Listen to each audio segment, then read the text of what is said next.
ॐ त्र्यम्बकं यजामहे सुगन्धिं पुष्टिवर्धनम् उर्वारुकमिव बन्धनान् मृत्योर्मुक्षीयमामृतात्। ॐ त्र्यम्बकं यजामहे सुगन्धिं पुष्टिवर्धनम् उर्वारुकमिव बन्धनान् मृत्योर्मुक्षीयमामृतात्। ॐ त्र्यम्बकं यजामहे सुगन्धिं पुष्टिवर्धनम् उर्वारुकमिव बन्धनान् मृत्योर्मुक्षीयमामृतात्। ॐ त्र्यम्बकं यजामहे सुगन्धिं पुष्टिवर्धनम् उर्वारुकमिव बन्धनान् मृत्योर्मुक्षीयमामृतात्। ॐ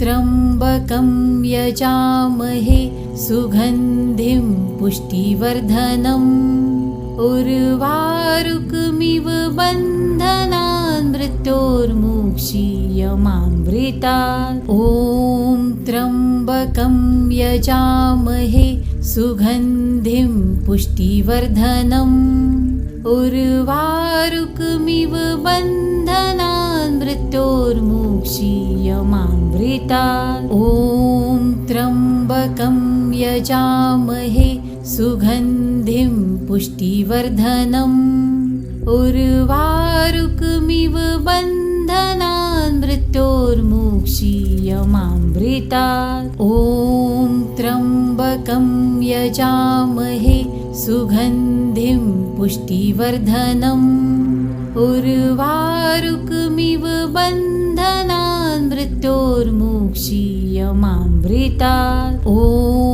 त्र्यम्बकं यजामहे सुगन्धिं पुष्टिवर्धनम् उर्वारुकमिव बन्धनान् मृत्योर्मुक्षीयमामृतात्। ॐ त्र्यम्बकं यजामहे सुगन्धिं पुष्टिवर्धनम् उर्वारुकमिव बन्धनान् मृत्योर्मुक्षीयमामृतात्। ॐ त्र्यम्बकं यजामहे सुगन्धिं पुष्टिवर्धनम् उर्वारुकमिव बन्धनान् मृत्योर्मुक्षीयमामृतात्। ॐ त्र्यम्बकं यजामहे सुगन्धिं पुष्टिवर्धनम् उर्वारुकमिव बन्धनान् मृत्योर्मुक्षीयमामृतात्। ॐ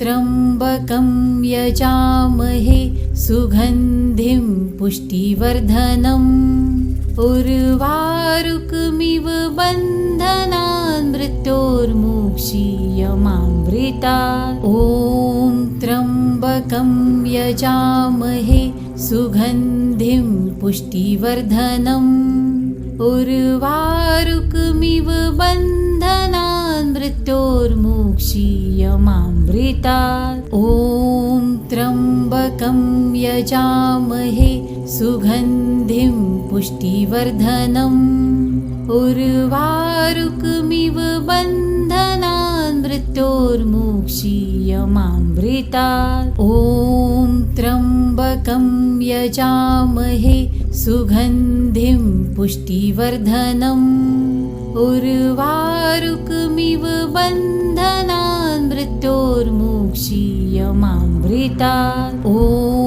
त्र्यम्बकं यजामहे सुगन्धिं पुष्टिवर्धनम् उर्वारुकमिव बन्धनान् मृत्योर्मुक्षीयमामृतात्। ॐ त्र्यम्बकं यजामहे सुगन्धिं पुष्टिवर्धनम् उर्वारुकमिव बन्धनान् मृत्योर्मुक्षीयमामृतात्। ॐ त्र्यम्बकं यजामहे सुगन्धिं पुष्टिवर्धनम् उर्वारुकमिव बन्धनान् मृत्योर्मुक्षीयमामृतात्। ॐ त्र्यम्बकं यजामहे सुगन्धिं पुष्टिवर्धनम् उर्वारुकमिव बन्धनान् मृत्योर्मुक्षीयमामृतात्। ॐ त्र्यम्बकं यजामहे सुगन्धिं पुष्टिवर्धनम् उर्वारुकमिव बन्धनान् मृत्योर्मुक्षीयमामृतात्। ॐ त्र्यम्बकं यजामहे सुगन्धिं पुष्टिवर्धनम् उर्वारुकमिव बन्धनान् मृत्योर्मुक्षीयमामृतात्। ॐ त्र्यम्बकं यजामहे सुगन्धिं पुष्टिवर्धनम् उर्वारुकमिव बन्धनान् मृत्योर्मुक्षीयमामृतात्। ॐ त्र्यम्बकं यजामहे सुगन्धिं पुष्टिवर्धनम् उर्वारुकमिव बन्धनान् मृत्योर्मुक्षीयमामृतात्। ॐ त्र्यम्बकं यजामहे सुगन्धिं पुष्टिवर्धनम् उर्वारुकमिव बन्धनान् मृत्योर्मुक्षीयमामृतात्। ॐ त्र्यम्बकं यजामहे सुगन्धिं पुष्टिवर्धनम् उर्वारुकमिव बन्धनान् मृत्योर्मुक्षीयमामृतात्। ॐ त्र्यम्बकं यजामहे सुगन्धिं पुष्टिवर्धनम् उर्वारुकमिव बन्धनान् मृत्योर्मुक्षीयमामृतात्। ॐ त्र्यम्बकं यजामहे सुगन्धिं पुष्टिवर्धनम् उर्वारुकमिव बन्धनान् मृत्योर्मुक्षीयमामृतात्। ॐ त्र्यम्बकं यजामहे सुगन्धिं पुष्टिवर्धनम् उर्वारुकमिव बन्धनान् मृत्योर्मुक्षीयमामृतात्। ॐ त्र्यम्बकं यजामहे सुगन्धिं पुष्टिवर्धनम् उर्वारुकमिव बन्धनान् मृत्योर्मुक्षीयमामृतात्। ॐ त्र्यम्बकं यजामहे सुगन्धिं पुष्टिवर्धनम् उर्वारुकमिव बन्धनान् मृत्योर्मुक्षीयमामृतात्। ॐ त्र्यम्बकं यजामहे सुगन्धिं पुष्टिवर्धनम् उर्वारुकमिव बन्धनान् मृत्योर्मुक्षीयमामृतात्। ॐ त्र्यम्बकं यजामहे सुगन्धिं पुष्टिवर्धनम् उर्वारुकमिव बन्धनान् मृत्योर्मुक्षीयमामृतात्। ॐ त्र्यम्बकं यजामहे सुगन्धिं पुष्टिवर्धनम् उर्वारुकमिव बन्धनान् मृत्योर्मुक्षीयमामृतात्। ॐ त्र्यम्बकं यजामहे सुगन्धिं पुष्टिवर्धनम् उर्वारुकमिव बन्धनान् मृत्योर्मुक्षीयमामृतात्। ॐ त्र्यम्बकं यजामहे सुगन्धिं पुष्टिवर्धनम् उर्वारुकमिव बन्धनान् मृत्योर्मुक्षीयमामृतात्। ॐ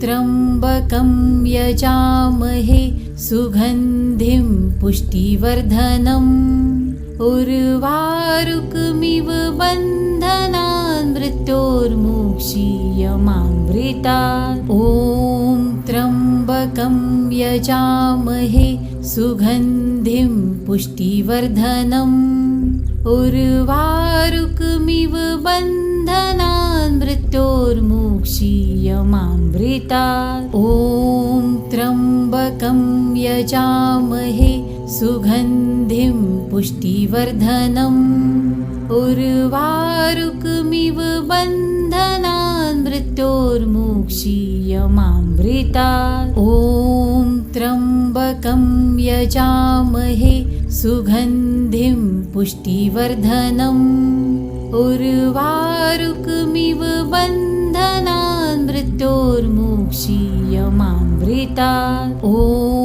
त्र्यम्बकं यजामहे सुगन्धिं पुष्टिवर्धनम् उर्वारुकमिव बन्धनान् मृत्योर्मुक्षीयमामृतात्। ॐ त्र्यम्बकं यजामहे सुगन्धिं पुष्टिवर्धनम् उर्वारुकमिव बन्धनान् मृत्योर्मुक्षीयमामृतात्। ॐ त्र्यम्बकं यजामहे सुगन्धिं पुष्टिवर्धनम् उर्वारुकमिव बन्धनान् मृत्योर्मुक्षीयमामृतात्। ॐ त्र्यम्बकं यजामहे सुगन्धिं पुष्टिवर्धनम् उर्वारुकमिव बन्धनान् मृत्योर्मुक्षीयमामृतात्। ॐ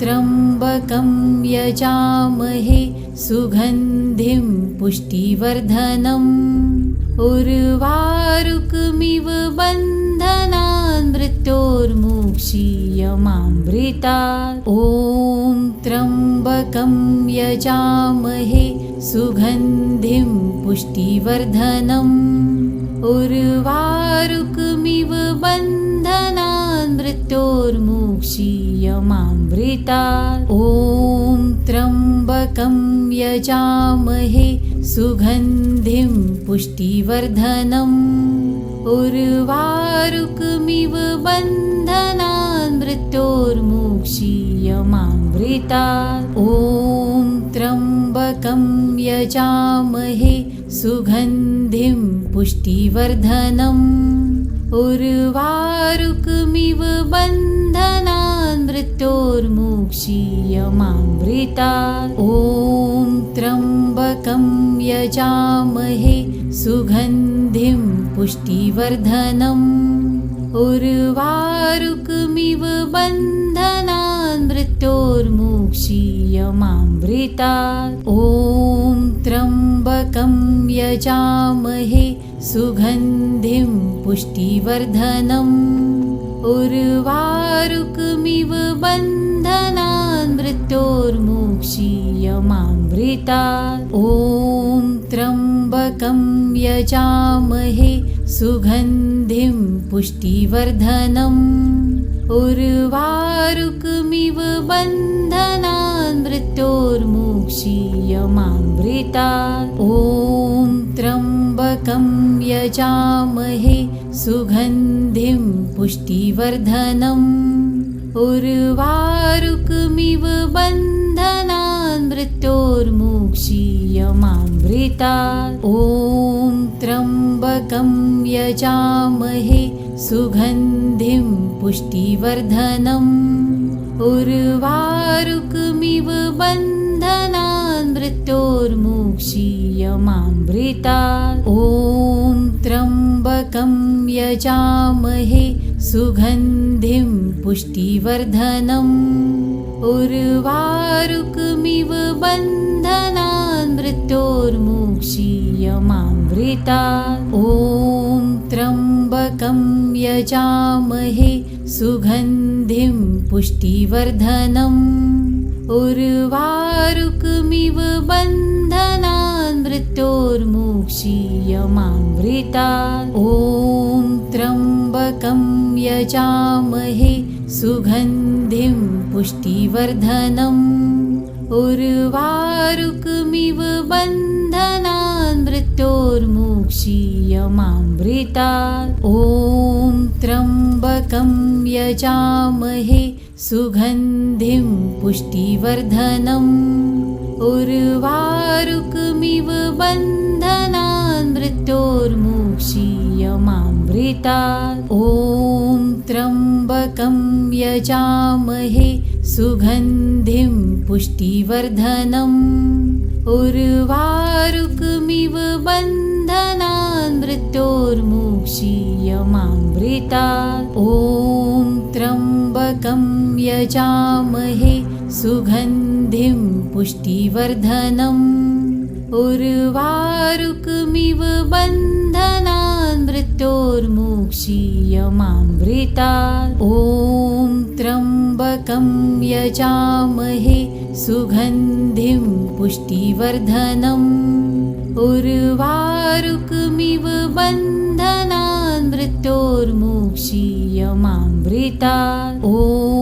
त्र्यम्बकं यजामहे सुगन्धिं पुष्टिवर्धनम् उर्वारुकमिव बन्धनान् मृत्योर्मुक्षीयमामृतात् ॐ त्र्यम्बकं यजामहे सुगन्धिं पुष्टिवर्धनम् उर्वारुकमिव बन्धनान् मृत्योर्मुक्षीयमामृतात् ॐ त्र्यम्बकं यजामहे सुगन्धिं पुष्टिवर्धनम् उर्वारुकमिव बन्धनान् मृत्योर्मुक्षीयमामृतात् ॐ त्र्यम्बकं यजामहे सुगन्धिं पुष्टिवर्धनम् उर्वारुकमिव बन्धनान् मृत्योर्मुक्षीयमामृतात् ॐ त्र्यम्बकं यजामहे सुगन्धिं पुष्टिवर्धनम् उर्वारुकमिव बन्धनान् मृत्योर्मुक्षीयमामृतात् ॐ त्र्यम्बकं यजामहे सुगन्धिं पुष्टिवर्धनम् उर्वारुकमिव बन्धनान् मृत्योर्मुक्षीयमामृतात् ॐ त्र्यम्बकं यजामहे सुगन्धिं पुष्टिवर्धनम् उर्वारुकमिव बन्धनान् मृत्योर्मुक्षीयमामृतात् ॐ त्र्यम्बकं यजामहे सुगन्धिं पुष्टिवर्धनम् उर्वारुकमिव बन्धनान् मृत्योर्मुक्षीयमामृतात् ॐ त्र्यम्बकं यजामहे सुगन्धिं पुष्टिवर्धनम् उर्वारुकमिव बन्धनान् मृत्योर्मुक्षीयमामृतात् ॐ त्र्यम्बकं यजामहे सुगन्धिं पुष्टिवर्धनम् उर्वारुकमिव बन्धनान् मृत्योर्मुक्षीयमामृतात् ॐ त्र्यम्बकं यजामहे सुगन्धिं पुष्टिवर्धनम् उर्वारुकमिव बन्धनान् मृत्योर्मुक्षीयमामृतात् ॐ त्र्यम्बकं यजामहे सुगन्धिं पुष्टिवर्धनम् उर्वारुकमिव बन्धनान् मृत्योर्मुक्षीयमामृतात् ॐ त्र्यम्बकं यजामहे सुगन्धिं पुष्टिवर्धनम् उर्वारुकमिव बन्धनान् मृत्योर्मुक्षीयमामृतात् ॐ त्र्यम्बकं यजामहे सुगन्धिं पुष्टिवर्धनम् उर्वारुकमिव बन्धनान् मृत्योर्मुक्षीयमामृतात् ॐ त्र्यम्बकं यजामहे सुगन्धिं पुष्टिवर्धनम् उर्वारुकमिव बन्धनान् मृत्योर्मुक्षीयमामृतात् ॐ त्र्यम्बकं त्र्यम्बकं यजामहे सुगन्धिं पुष्टिवर्धनम् उर्वारुकमिव बन्धनान् मृत्योर्मुक्षीयमामृतात् ॐ त्र्यम्बकं यजामहे सुगन्धिं पुष्टिवर्धनम् उर्वारुकमिव बन्धनान् मृत्योर्मुक्षीयमामृतात् ॐ त्र्यम्बकं यजामहे सुगन्धिं पुष्टिवर्धनम् उर्वारुकमिव बन्धनान् मृत्योर्मुक्षीयमामृतात् ॐ त्र्यम्बकं यजामहे सुगन्धिं पुष्टिवर्धनम् उर्वारुकमिव बन्धनान् मृत्योर्मुक्षीयमामृतात् ॐ त्र्यम्बकं यजामहे सुगन्धिं पुष्टिवर्धनम् उर्वारुकमिव बन्धनान् मृत्योर्मुक्षीयमामृतात् ॐ त्र्यम्बकं यजामहे सुगन्धिं पुष्टिवर्धनम् उर्वारुकमिव बन्धनान् मृत्योर्मुक्षीयमामृतात् ॐ त्र्यम्बकं यजामहे सुगन्धिं पुष्टिवर्धनम् उर्वारुकमिव बन्धनान् मृत्योर्मुक्षीयमामृतात् ॐ त्र्यम्बकं यजामहे सुगन्धिं पुष्टिवर्धनम् उर्वारुकमिव बन्धनान् मृत्योर्मुक्षीयमामृतात् ॐ त्र्यम्बकं यजामहे सुगन्धिं पुष्टिवर्धनम् उर्वारुकमिव बन्धनान् मृत्योर्मुक्षीयमामृतात् ॐ त्र्यम्बकं यजामहे सुगन्धिं पुष्टिवर्धनम् उर्वारुकमिव बन्धनान् मृत्योर्मुक्षीयमामृतात् ॐ त्र्यम्बकं यजामहे सुगन्धिं पुष्टिवर्धनम् उर्वारुकमिव बन्धनान् मृत्योर्मुक्षीयमामृतात् ॐ त्र्यम्बकं यजामहे सुगन्धिं पुष्टिवर्धनम् उर्वारुकमिव बन्धनान् मृत्योर्मुक्षीयमामृतात् ॐ त्र्यम्बकं यजामहे सुगन्धिं पुष्टिवर्धनम् उर्वारुकमिव बन्धनान् मृत्योर्मुक्षीयमामृतात् ॐ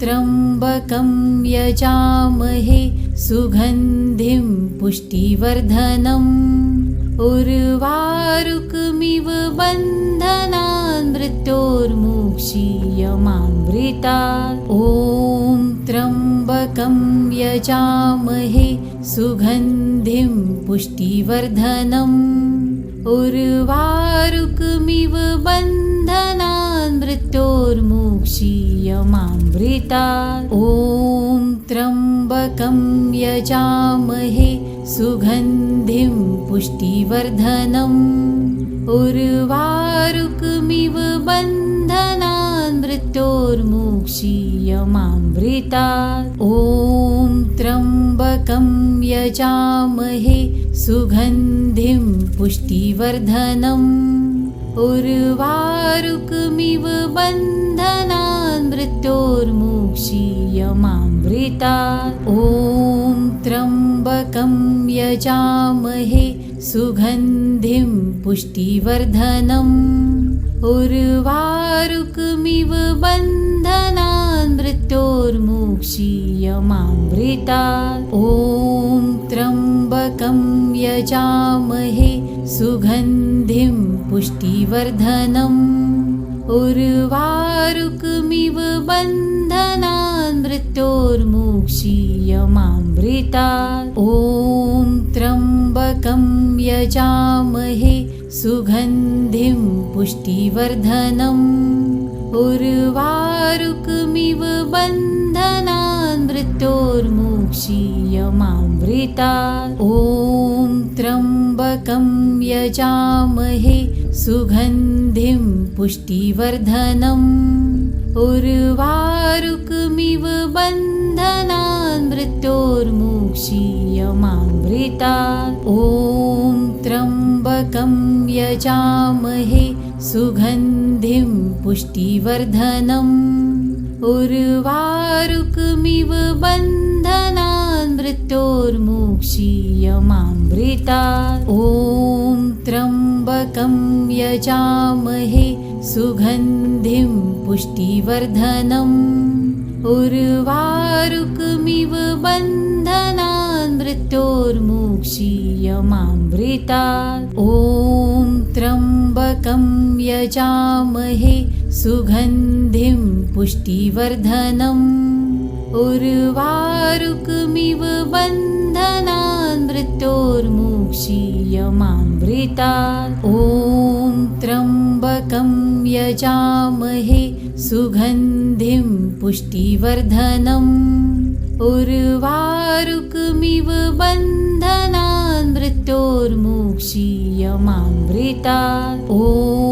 त्र्यम्बकं यजामहे सुगन्धिं पुष्टिवर्धनम् उर्वारुकमिव बन्धनान् मृत्योर्मुक्षीयमामृतात्। ॐ त्र्यम्बकं यजामहे सुगन्धिं पुष्टिवर्धनम् उर्वारुकमिव बन्धनान् मृत्योर्मुक्षीयमामृतात्। ॐ त्र्यम्बकं यजामहे सुगन्धिं पुष्टिवर्धनम् उर्वारुकमिव बन्धनान् मृत्योर्मुक्षीयमामृतात्। ॐ त्र्यम्बकं यजामहे सुगन्धिं पुष्टिवर्धनम् उर्वारुकमिव बन्धनान् मृत्योर्मुक्षीयमामृतात्। ॐ त्र्यम्बकं यजामहे सुगन्धिं पुष्टिवर्धनम् उर्वारुकमिव बन्धनान् मृत्योर्मुक्षीयमामृतात्। ॐ त्र्यम्बकं यजामहे सुगन्धिं पुष्टिवर्धनम् उर्वारुकमिव बन्धनान् मृत्योर्मुक्षीयमामृतात्। ॐ त्र्यम्बकं यजामहे सुगन्धिं पुष्टिवर्धनम् उर्वारुकमिव बन्धनान् मृत्योर्मुक्षीयमामृतात्। ॐ त्र्यम्बकं यजामहे सुगन्धिं पुष्टिवर्धनम् उर्वारुकमिव बन्धनान् मृत्योर्मुक्षीयमामृतात्। असेच नित्यनेमाने ह्या मंत्राचे श्रवण व पठन केल्याने आपले मन शुद्ध होते व घरात सकारात्मक ऊर्जा निर्माण होते व आपल्या अडचणी नष्ट होतात। असेच व्हिडिओ बघण्यासाठी डिस्क्रिप्शन बॉक्स मध्ये लिंक्स दिलेले आहेत। कृपया चॅनलला सबस्क्राईब, शेअर आणि लाईक करा, ही नम्र विनंती।